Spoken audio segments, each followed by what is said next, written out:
మతోన్మాదం అంతం, సిజేఏసీ పంతం, మత సామరస్యత వర్ధిల్లాలి, మానవత్వం ప్రజ్వరిల్లాలి. జై భీమ్, జై భారత్, జై జై రాజ్యాంగం.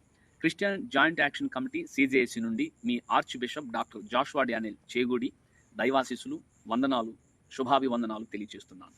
ఈరోజు కూడా గౌరవ సుప్రీంకోర్టు వారి 1971వ సంవత్సరంలో ఇచ్చిన అద్భుతమైన తీర్పును మీ ముందుకు తీసుకొని వస్తున్నాను. ఈ తీర్పులోని విషయాలు ఆశ్చర్యానికి గురి చేస్తాయి.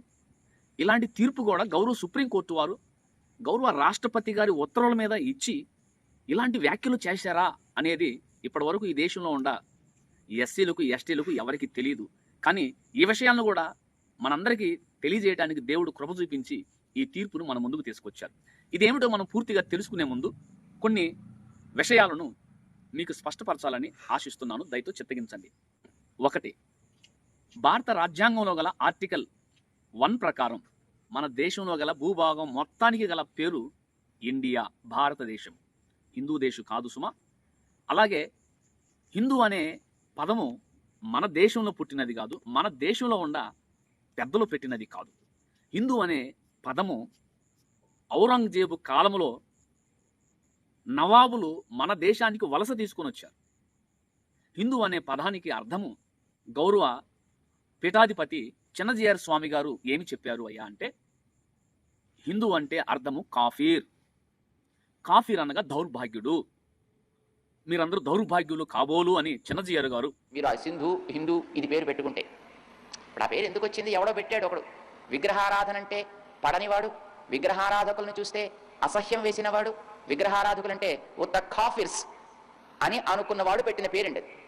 హిందూ అనే పదానికి అర్థం కాఫిర్ అని అర్థం అండి.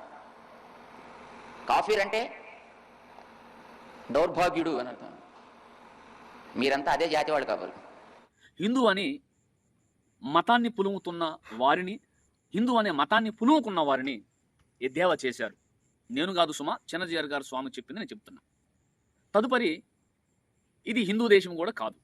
రైట్ టు ఇన్ఫర్మేషన్ యాక్ట్ 2005 ప్రకారం 2015లో మధ్యప్రదేశ్కు చెందిన చంద్రశేఖర్ గౌర్ అనే వ్యక్తి హిందూ అనే పదానికి అర్థం ఏమిటో తెలియజేయాలని దరఖాస్తు చేసుకుంటే బీజేపీ ప్రభుత్వం మొదటిసారి అధికారంలోకి వచ్చినప్పుడు MHA ministry of home affairs నుండి హిందూ అనే పదానికి అర్థం లేదు, అర్థము తెలియదు, ఏ నిర్వచనం లేదనే ఒక విచిత్రమైన వింతైన సమాధానం చెప్పారు. 3వ విషయం, 1995వ సంవత్సరంలో గౌరవ సుప్రీంకోర్టు వారు హిందూ అంటే జీవన విధానమే గాని మతము కాదు అని వారు చెప్పారు.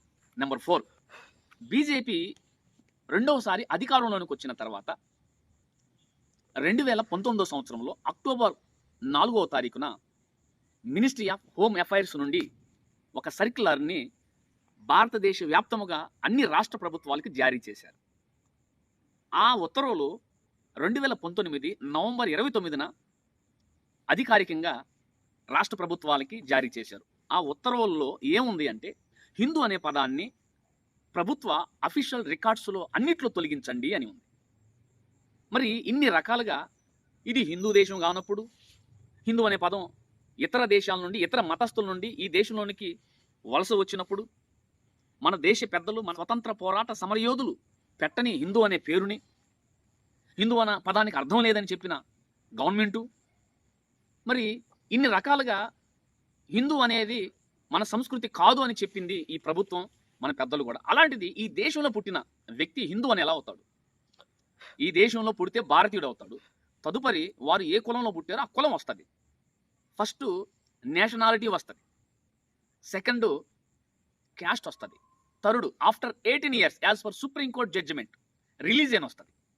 మరలా చెప్తున్నా, ఒక వ్యక్తి భారతదేశ భూభాగంలో పుడితే అతనికి వచ్చేది మొదట నేషనాలిటీ వస్తుంది, రెండోదిగా క్యాస్ట్ వస్తుంది, మూడోదిగా after 18 years constitution of India as per supreme court judgement religion వస్తుంది.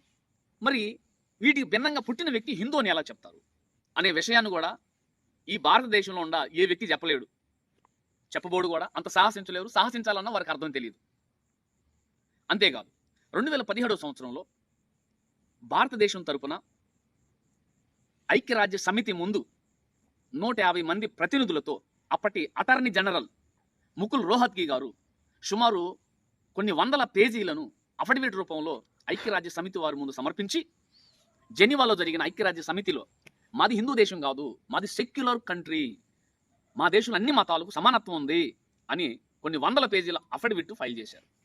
సో దీన్ని బట్టి కూడా చూస్తే ఎటు చూసినా మనది హిందూ మతం కాదు, హిందూ దేశం కాదు, హిందూ పదం మంద కాదు, హిందూ అనేది మతం కాదు అని నానా రకాలుగా చెప్పినప్పుడు ఈ దేశంలో పుట్టే ప్రతి ఒక్క వ్యక్తి హిందూ ఎలా అవుతారు అనేది చెప్పాలి.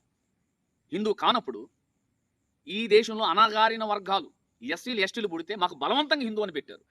మేము కోరుకోవాలి, మాకు తెలియదు, మేము పుట్టంగానే మీరే పెట్టారు. మాకు 18 సంవత్సరాల తర్వాత మాకు ఏ మతంలోనికి వెళ్ళాలి, ఏ మతాచారాలు ఆచరించాలని హక్కు వస్తే మీరు పుట్టుకతోనే ఈ దేశంలో ఉన్న మనువాదులు, మతోన్మాదులు, వలసవాదులు హిందూ అనే పదాన్ని వలస తెచ్చుకున్న ఛాందసవాదులు మాకు బలవంతంగా పులిగారు.